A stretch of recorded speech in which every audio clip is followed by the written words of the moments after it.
career? Who are the people who have influenced my career? I guess it depends on where I work at the time.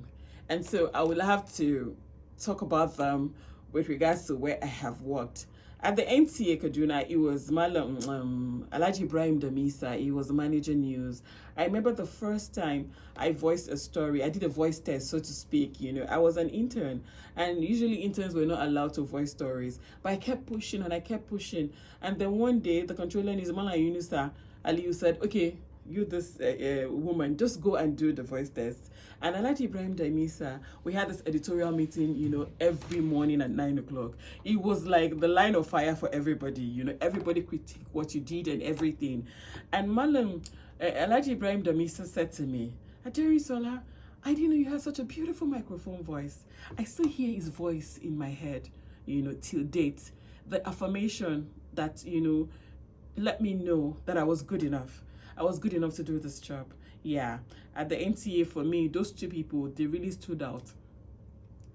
When I left NTA, over the years, I worked in AIT, and I had this great litany of great people who believed in me, who trusted me. I covered like 5 beats or thereabouts. They trusted me and they encouraged me. I remember Mr. Njoku,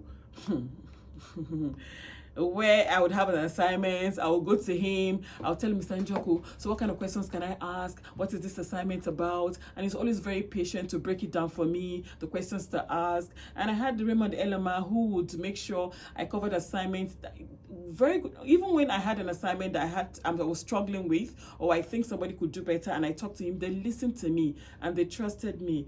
And so many great people, really, that have really helped me. When I work in Love Plus as head of news, there was Pastor Lolama Tesu, who literally pushed me. I was hired as a reporter, and then I became an editor, and she literally pushed me to become the head of news. She kept saying, "Oh, you can do it, you're capable, you're this." Even at the time I said, "Okay, ma, the job you hired me for is different, you have to pay me more." She paid me more, and she said, "Go ahead and do it."